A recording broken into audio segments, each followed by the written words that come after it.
From the 22 News Plus studio,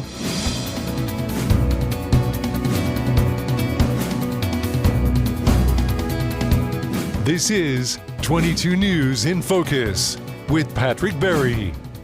Hello, everyone, and welcome to this edition of InFocus. I'm your host, Patrick Berry. We are here in the 22 News Plus studios. This is an absolutely fun conversation. It's a little bit of history, which I absolutely love, but it's one of those conversations we don't get to have often enough. It's about a local business that has been around for 90 years. I'm very excited today to be joined here in the 22 News Plus studio by Charlie D'Amour. He is the executive chairman of the board of Big Y Foods Incorporated. Charlie, thank you so very much for joining me.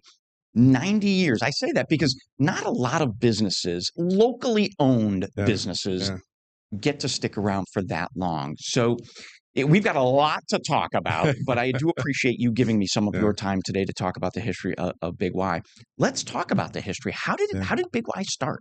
Well, it's pretty interesting. By the way, I mean, the statistics are that, for family businesses to last that long, to last to the third and fourth generation, it's like a 3%, I think, or something like that. The last saw that. So I'm very, very proud of the fact that, we transitioned now to the third generation. I'm the second generation.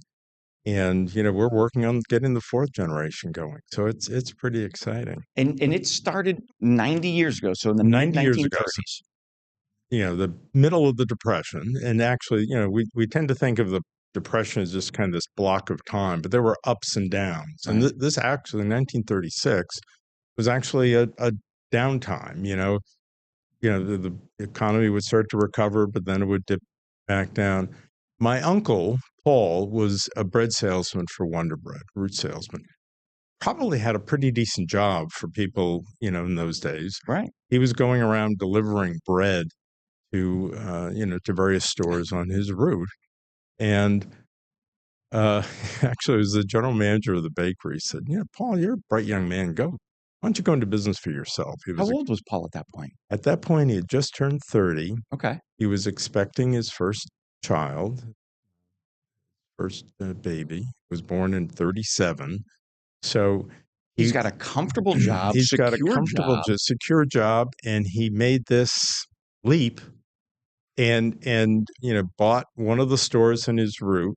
And I'll chat about that in a second, but bought one of the stores in his route just down the road from here, as a matter of fact, and kind of roped his younger brother, my father, into the business with him. But 1936 was very interesting. We just finished a major snowstorm, and 1936 was a snowy year.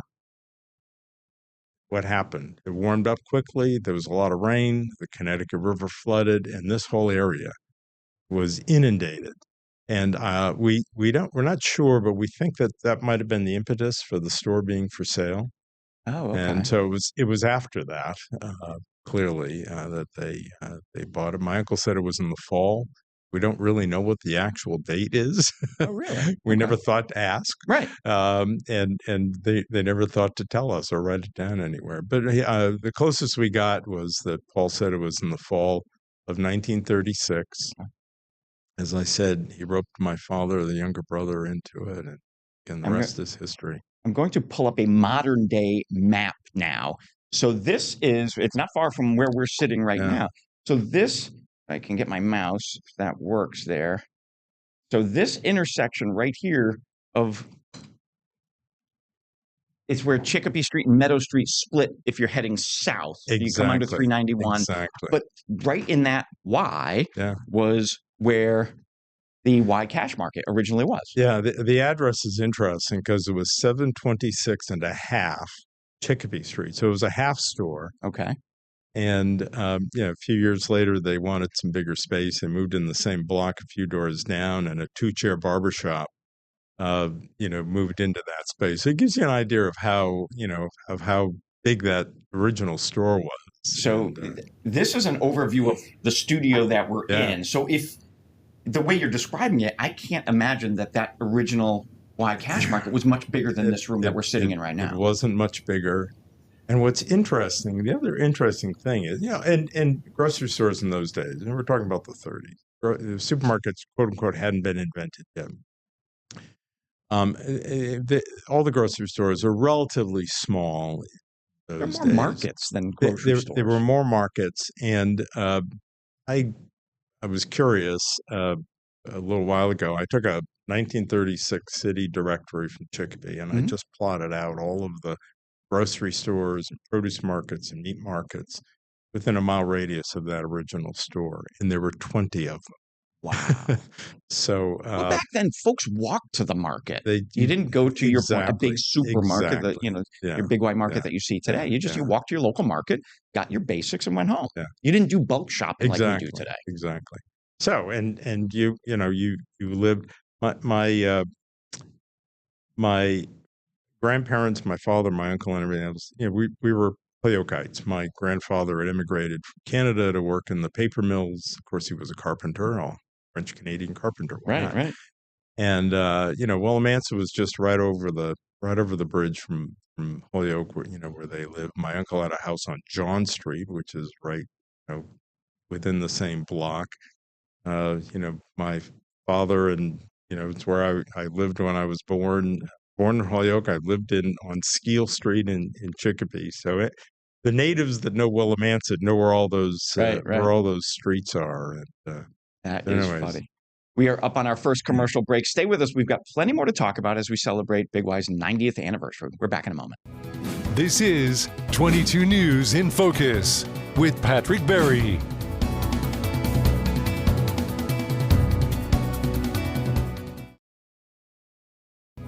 This is 22 News in Focus with Patrick Berry.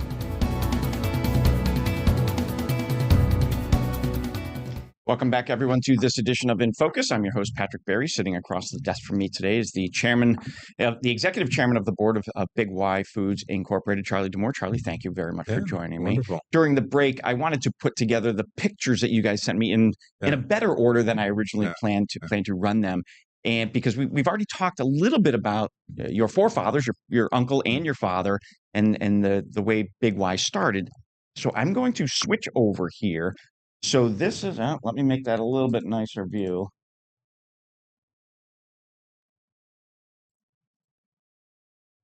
There we go. That's a little bit better. So explain to me, this is the original Y Cash Market in Willimantic. Who's in this picture? Well, you can see my uncle in the picture. I'm not sure where my father was. He was probably inside working. Probably.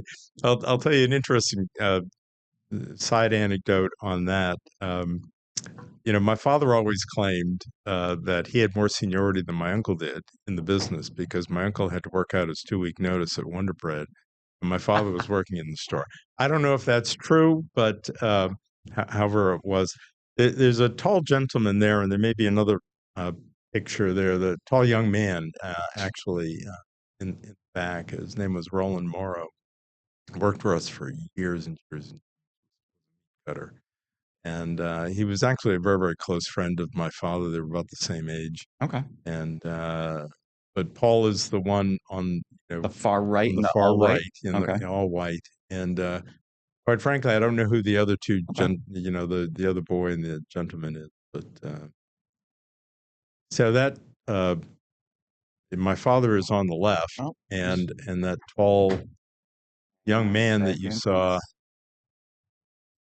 All right, well, that's a better picture. Yeah. So the tall young man that's there, that's the young man that you saw in the picture next to my father on the left. Okay. And when my father had more hair. I should talk these days. Yeah, you're right. And then we switch down to this couple. So that's Paul there and his wife at the time, Yvette. And they used to make deliveries, believe it or not, by bicycle. And I searched around several years ago, and we were actually able to find the same kind of bicycle that they used to use to. But going back to, as we said earlier, this was a different time. People would have their groceries delivered to them. The old milkman delivery, you would have, that's not abnormal for that time. Right, exactly. So I'll tell you a little bit. So the name of that original store, and it's kind of an interesting piece of history, but it's part of what happened then. So the name of the store was the Y Cash Market. Okay. And the reason cash was in there because it was very, very common in those days for people to buy things on credit, and they account for a store credit. My uncle bought an existing market, so they already had credit customers. Okay. He wanted to transition away from that, but they had existing customers. My father would say, the problem with that, again, is this is the middle of the Depression, Right. Tough economic times for everyone. And my father would say, we lost out twice because people weren't paying their bills, but they also didn't want to, because they weren't paying their bills, they didn't want to come into the store. So they were losing them out as customers and losing them, losing income. So, quite frankly, my uncle was ready to quit. He said, you know what? I can't make a go of this. People aren't paying me. I can't pay my bills. And as you said earlier, he had a baby. Oh, yeah. So yeah. that's a young family. Yeah, trying to exactly. support. Exactly. So anyway, he went home, talked to his wife, talked to my father, and they decided to kind of give it one more go.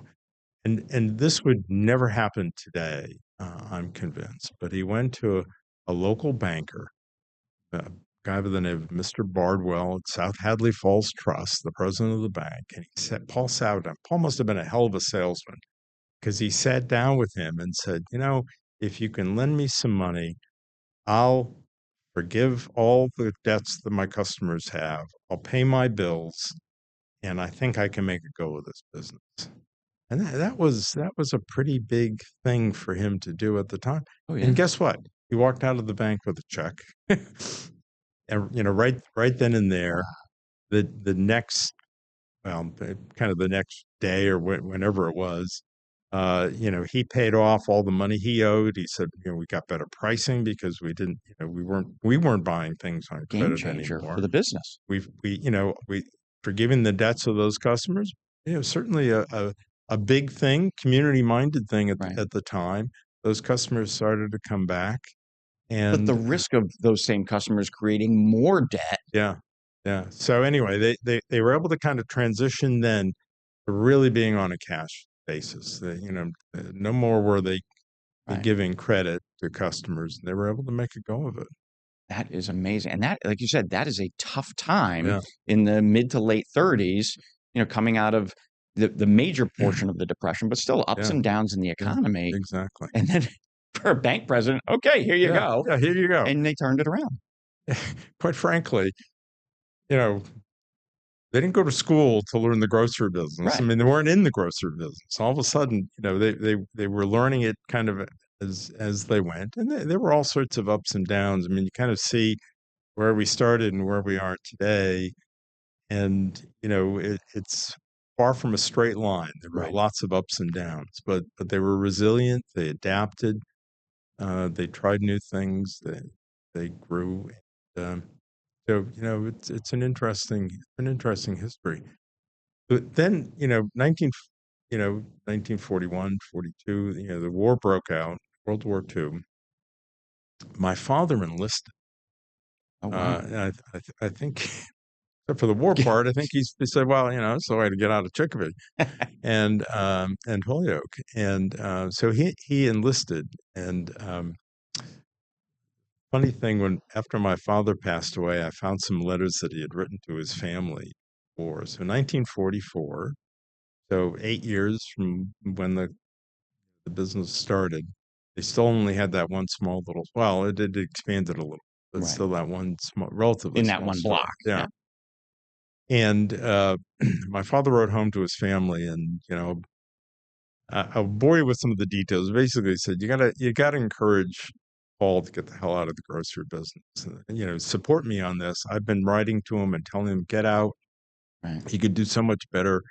He's a bright young man and everything else.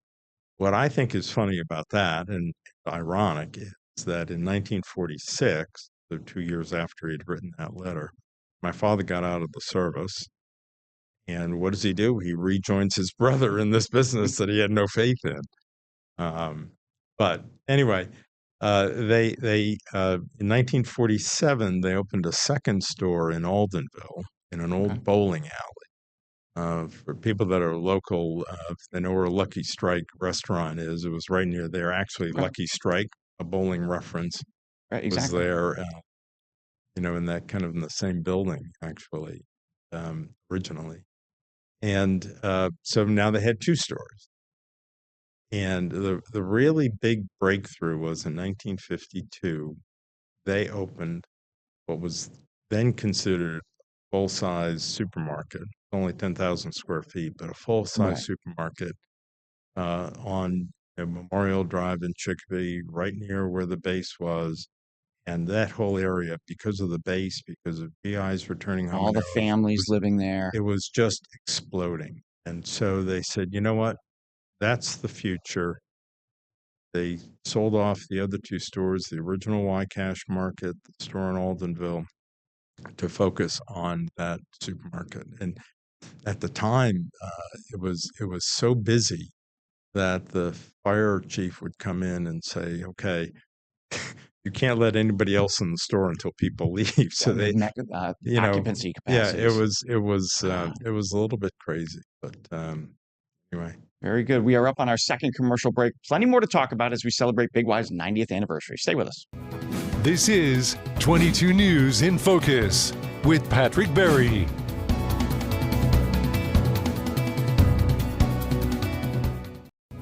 This is 22 News in Focus with Patrick Berry. Welcome back, everyone. Today we are celebrating Big Y's 90th anniversary.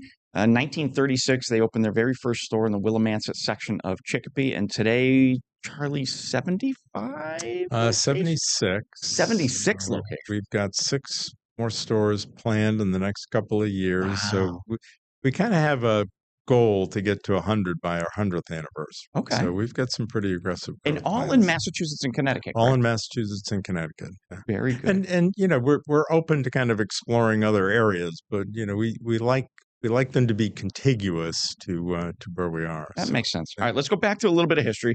Hopefully I've figured out the picture issue that we had. So this is your father and your uncle. My father's on the left and my uncle. Yeah. And where are they in this picture? So our first real supermarket was on Memorial Drive in Chicopee. Okay. North-South Highway, as it's often referred to. And they're in front of a display of dry corn bread. So, locals that are around. And Dry Corn's was a local Yeah, they were a whole bakery. Yeah. Okay. And so unfortunately, the pictures are out of order. So I'm going to jump a little bit to this one. This is the Memorial. That's that store on Memorial Drive in Chicopee. Okay. And again, as we talked about, Westover was really, it started, a little bit before the war, but obviously ramped up during the war. But, boy, in the 50s. Oh, yeah. Westover was very active base. It was booming. Right. I'll tell you a funny little anecdote about that. It's one of my earliest memories, but it relates to Westover. So my father, as we said, my father joined the Army. Army Air Force is what he went into. And when he was discharged, he was a captain. Okay. And, again, Westover, was, especially in the late 50s, was really, really coming on. And full of young families. Full of young families and everything else. The B-52 bombers were there. And the U.S. had a base that they had just opened in Iceland. Okay. And I would go, stores were closed on Sundays then. I'd go with my father on Sunday morning. We had a small little truck, and he'd load up the truck with produce and dairy items, different things. And then we would drive on to the base. We wouldn't even stop at the guard shack. They knew my father, and they'd salute him. Drive onto the base, drive under one of these big B-52 bombers that probably had nuclear bombs on it. I didn't do much except play in the pilot seat, and it's a wonder that I didn't cause any damage. But my father would pass this food up to the crew. And years later, I said to him, "So, what were you doing? Why were you doing that?" And he said, "Well, they just opened this base. The troops were tired of, you know, C rations, K rations, or whatever they Right. were. They wanted some fresh food, and so they would get the food. My father was kind of supplying some fresh food to the troops over there, and they'd Oh, fly it over. And then I thought for a minute, and I said, "Well, when would you get paid?" He said, "I'd get paid on the return trip." So he did that, I don't know, for 6 months or so until the base really got up and running. But it was kind of a wonderful. he was forward thinking enough so that way when those troops returned to Westover and lived on base, they Yes, would go to the exactly. store. Yeah, and it's also his own experience being in the military. He had he Long had for those home. yeah he had those feelings and connections, and wanted to help them out. But as a kid, it was a thrill for me to see my father get saluted. Right. And my oldest son was in the Marine Corps for years. He left the Marine Corps. He was also a captain. I remember when Two Captain Demores, huh? I know, and he was actually stationed Camp Pendleton down in California. I was in the car with him going through the checkpoint, and he got saluted too. And I said, "Well, Oh. this has come full circle." I would want to bring up this next picture Yeah. here. Again, your father and your uncle. Yep. This is a different store, though. This is a different store. This was actually our first store in Springfield, Okay. actually. And this would have been number 6. And it was probably probably around 1967 And where in Springfield? on Brookwood Boulevard. Okay. And what's interesting is a year later, they had an opportunity and did acquire what was then a 7-store chain, the Jumbo chain, Growers Outlet chain, which was another Springfield chain. And so, more than doubling size, because we had 6 stores, then added 7, and now Right. we're 13. And there were some challenges with that, Absolutely. quite frankly. And again, part of the ups and downs and what they Right. weathered and what they learned to do, and because now they had to think differently, they had to act differently, they had to And what year was that expansion? Early 60s? 19 late 60s, So they 1968. had been in business about 30 Yep, years. yep, Okay. yep. And so I mean that was a huge leap forward at Absolutely. that More than point. doubling Yeah, your yeah, footprint in the yeah. area. So our second store, you had that what we call the Quonset hut style store, the first supermarket that we had. And they actually had that store for 8 years. It was the only store. And then they realized, oh, we got to grow. And the second store opened in March of 1960 in Northampton. I remember Oh, asking my father, "So why'd you go to Northampton?" So right. again, they're Holyoke based. You go to one side of Holyoke and you're in Chicopee. You go to the other side, you're in Northampton. And Hmm.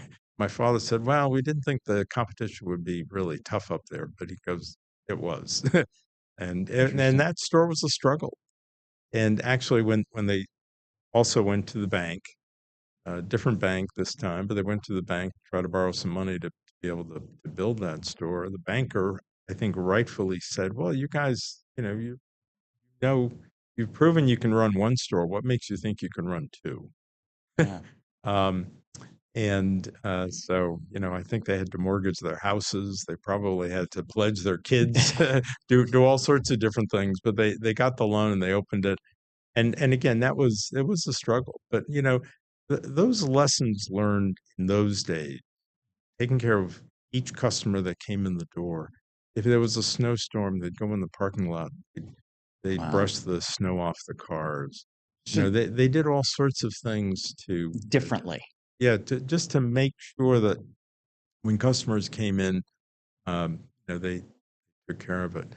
Um, 1962, the store was robbed. It was an armed robbery at night. The So Northampton or the Okay. Northampton store was robbed. I was working there with my father. So there's 6 kids in my family. My mother always wanted to get one of us, go work with your father, get out of my hair. I was 9 years old. And I was doing various things in the store, straightening out the bread, filling the cigarette rack, of all things. Milk would come in these glass jugs, and I'd have to sort those. So those are the kinds of jobs that I would do. Anyway, it was a late Saturday night. These guys, the main door, the front door was indoor was locked, but the outdoor was unlocked. Two guys came in, brandished weapons, Wow. robbed the day's receipt. There were only a few of us in the store at the time. And you witnessed all of this? I witnessed it. I got to see it. But more importantly, I got my name in the paper, so I can prove that I was working at least since 9 years old. My mother wasn't too happy about it. My father wasn't thrilled that they were robbed. But it's just all parts of the ups and downs of being in business like that. So. We are up on our next commercial break. Please stay with us. We've got more to talk about when we come back. This is 22 News in Focus with Patrick Berry.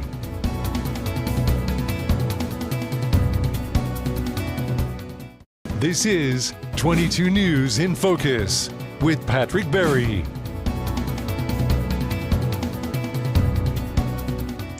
Hello, everyone, and welcome to this edition of In Focus. I'm your host, Patrick Berry. We're here in the 22 News Plus studios having a fabulous conversation talking history with Charlie D'Amour. He is the executive chairman of the board of the Big Y Foods company. Everybody knows them, loves them. They're everywhere in our general driving area. Charlie, thank you so much for joining me today. Yeah. It is interesting to think back 90 years that, your uncle took a step as a young 30-year-old with a baby on the way to leave a very good, well-paying, secure job to become an entrepreneur. And you're talking 1936, the bulk of the Depression was just ending. And again, like any business, ups and downs. But through the course of this conversation, we've got ourselves into the late 1960s, and you doubled in size. You're now up to about 13 stores or so. And I love the story you gave just before we went to break, the robbery, in Northampton when you were just a young boy. But again, you learn from that. Your father and your uncle learned from those sorts of events, and you change the way you do business because of those events. Yeah, no question. It's interesting. I've frequently told our folks, we survived the Great Depression. Mm-hmm. We survived World War. We've survived kind of the ups and downs, the heydays of the 60s, the high inflation of the 70s. We survived a COVID pandemic. Right. Again, in each of those instances, we had to be resilient. We had to be focused. We had to adapt. We had to change how we did things. And that's been kind of the mantra. My father and uncle were always thinking, after a holiday, they'd reflect, okay, what did we do right? What did we do wrong? How could we have done better? They were always looking at how to do things better, trying new things, being innovative, but, listening to their customers. I think that was one of the biggest things of how do we make sure that we're taking care of our customers in a way that we can. So let me ask you, so it was your father and your uncle for many years. At what point did your generation start to get involved? You joke, you're 9 years old working there, but a lot of family-owned businesses have that. They get the kids involved just to get them out of the house, get them to help out or whatever. But at what point did you and your siblings and your cousins get really involved in the business? Yeah. That's a great question. I mean, again, I feel that I was really blessed, both to work with my father and uncle, and actually, especially in high school and whatnot, I would go around with my uncle to visit all the local farms and buy local produce with him, which was a wonderful experience. And by the way, it's interesting because you still do that today. Well, we still do that today. So that's all part of that same, legacy of connecting with those local farms. I love, as you said, we still do this today. We love supporting the local farms. I love going out and connecting with farmers. I mean, we're the Garden of New England, right? Quite frankly. So, it's wonderful to be able to do that. Quite frankly, after college, the grocery business, hey, this is not. Father and uncle work way too hard, and they're kind of always on. whatnot. So I opted to go to law school, quite frankly, Okay. and graduated from law school, and took the bar and everything else. And it was my uncle, not my father, interesting, who encouraged me to come back into the business. And thought, okay, well, maybe I can try this for a little bit. And I'm still a little bit So fast skeptical. forward. Yeah. So, and quite frankly, I showed up at work and, said, okay, give me some legal things to do. And they said, well, not so fast. You need to learn the business. And I said, look, I've done everything in this. I cut meat. Well, we want you to go down to the produce market in Hartford and buy produce. And at that point, we probably had about 50. And I said, okay, well, I guess maybe I could do that. What time do I have to be there? Well, you need to be there early in the morning. I'm thinking 6. Right. No. It said it's all done by 3:30. You need to be Done there, by right? 3:30 Yeah. a.m. So it's like you want me to do what? But I absolutely loved it. It was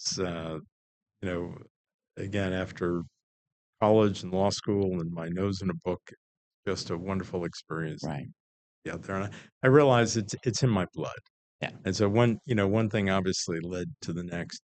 I had a cousin who my uncle's youngest son, who actually he has a PhD in philosophy. He wanted to be a college professor, and but his mother, the woman you saw in the photograph near the bicycle, she took sick and passed away relatively young age, 60s. And she said to her son, my cousin, be sure to take care of your father. So he kind of put some of his studies on hold, and suddenly he got kind of roped into the business as well. And so he got a taste of it, and so it was great. It was a nice transition from my my father and uncle. My cousin and I ran the business a little bit. I got to work with my cousin's kids, and still do, quite frankly, and kind of bring them along into the business. They've now taken over. I've got 2 of my kids currently in the business. So everybody understands that, you know what, we can do more together than we could individually. Right. So going back in time, there's your father and your uncle. Yep. Were you the first of the next generation? No, And then my cousin was. your cousin was. Okay. And then you came in. So now there's the 4 of you. Right. So my uncle was older than my father. Okay.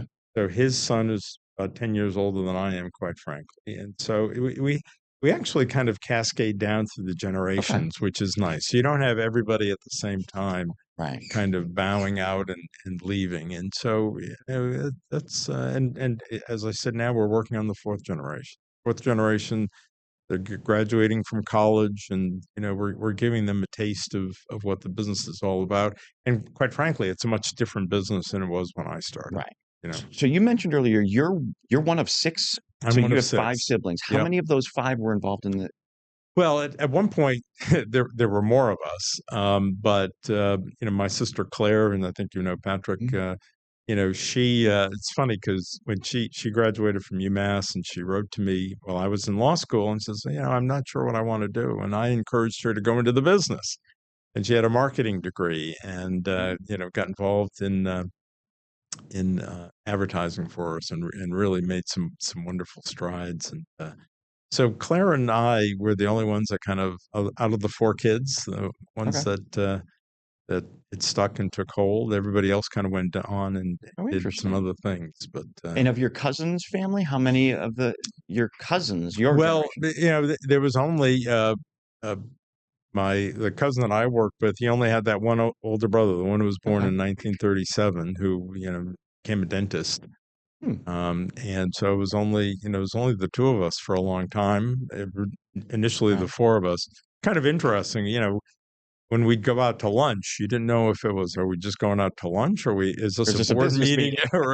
And in many cases, it was a combination of the 2. But that's like any family business. Even dinner at night with the family is you're bound to talk business. Exactly, and it was all interconnected. And when my wife and I were considering buying our first home in the region, Well, it ended up being a board decision. We were at lunch, and basically my father and uncle and cousins said, "You buy this house. This is the house you should That's so buy." funny. So That is anyway, funny. yeah. And so now, so you're second generation, third generation, fully involved, and you're Fully, looking at the fourth yeah, generation. fully involved. Yeah, I stepped back about a year or so ago. I can talk about that just because I think it's kind of an interesting process. When I was about to turn 60, and 73 now, so I don't mind sharing that. But when I was about to turn 60, someone asked me, "Well, where do you see yourself in 5, 10, 15 years?" And I thought, wow, that's a really good question. My father and uncle were of a generation where you died with your boots on. Yeah. And I'm thinking, the way our company is growing and developing and everything else, that's probably not good for the company. It's probably not good for me. And we should really work on what sort of succession plan Absolutely. there should be. So I worked, as I said, very, very closely, both with my cousin's kids, kind of bringing them along. So uh, Michael Demore is currently our CEO, and he is my cousin Donald's oldest son.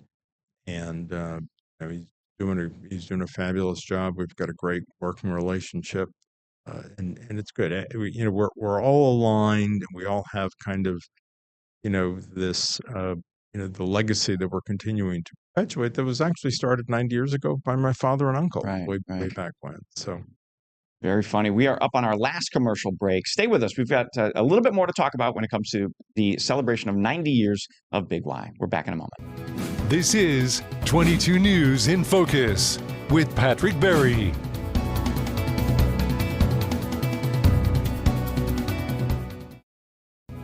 This is 22 News in Focus with Patrick Berry.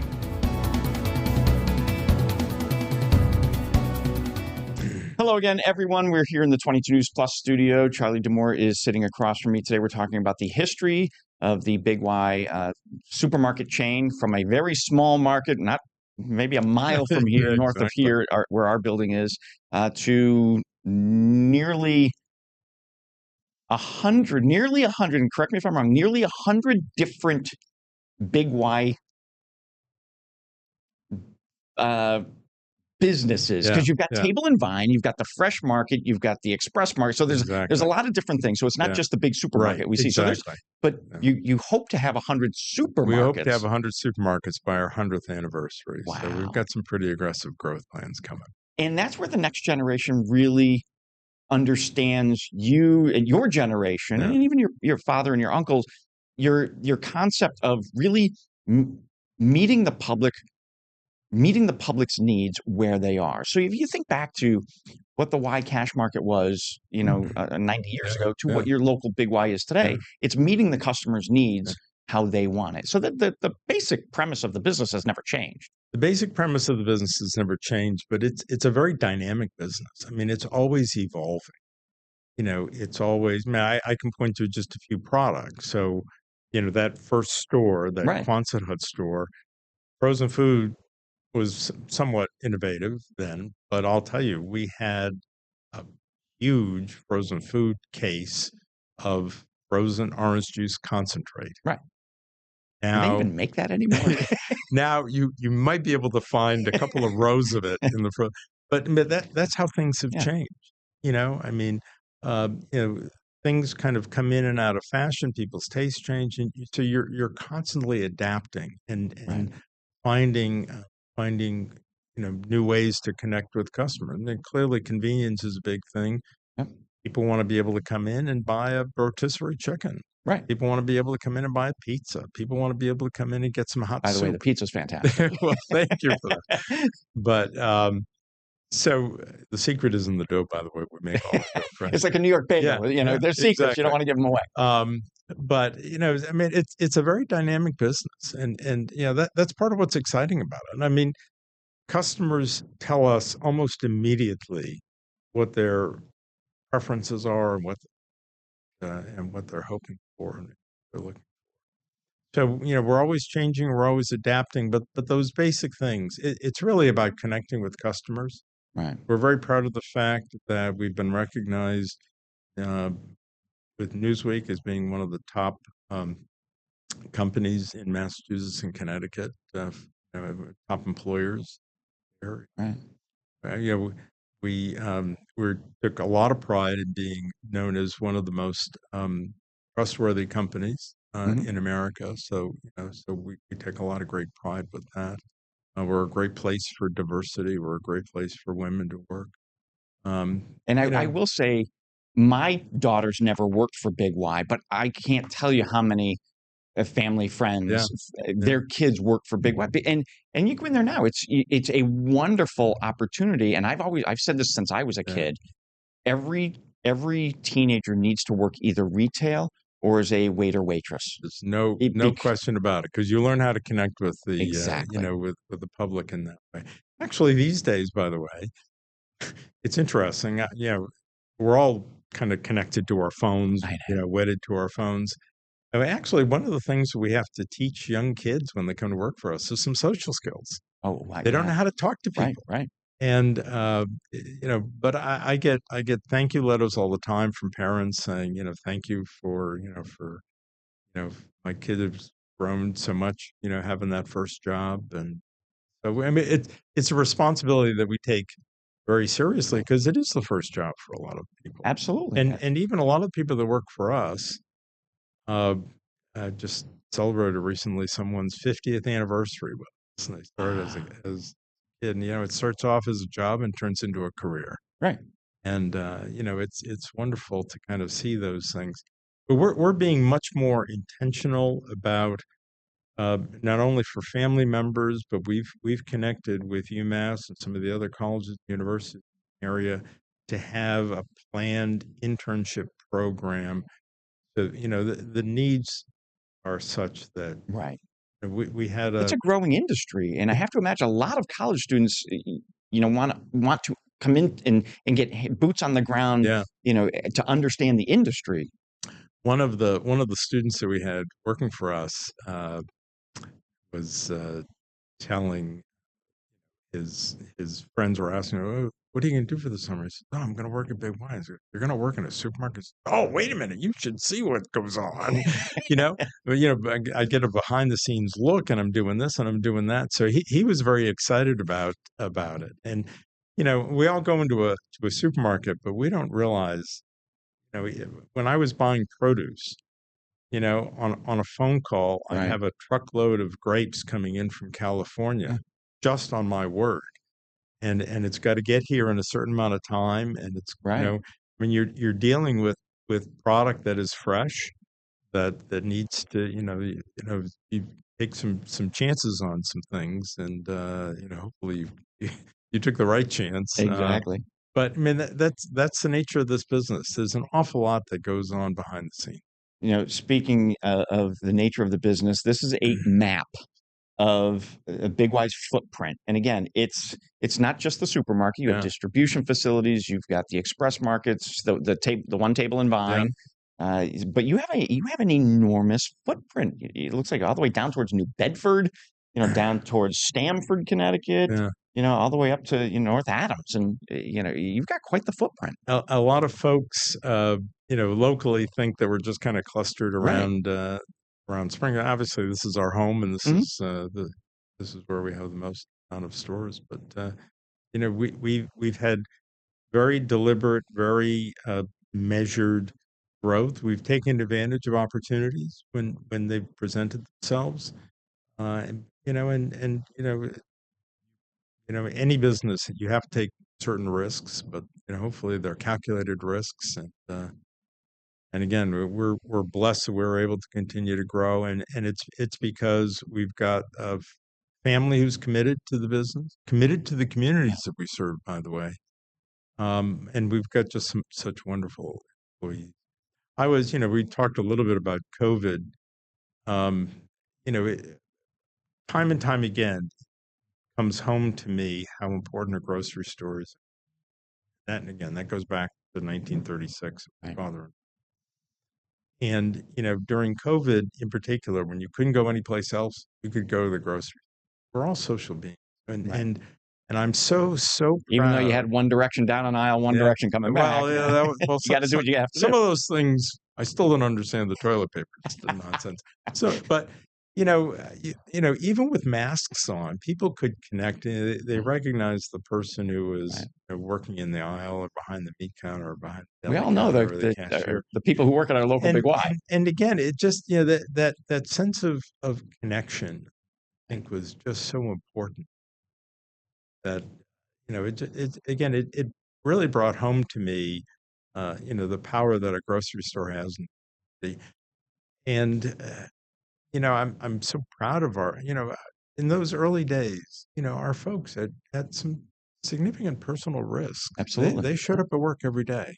Right. Our warehouse folks, distribution folks showed up every day. People still needed to eat. Yeah, they did. And, so, brought those things really brought them home to me to kind of said, you know what, we're providing a pretty essential service in our community. Absolutely. That is. Well, Charlie, our time has come to an end, but I cannot thank you enough for joining me for an extended conversation today. It was much more involved than I had expected, but a wonderful, wonderful conversation. Congratulations to you, the entire D'Amour family, on celebrating 90 years. It is a wonderful story. I can't believe you're looking at 100 retail outlets in the next 10 years. Stay tuned. I'll be back in 10 years. Promise. All right. For another one. But this has been a lot of fun. Fantastic. Thank you so much. Yeah, thanks. This is 22 News in Focus with Patrick Berry.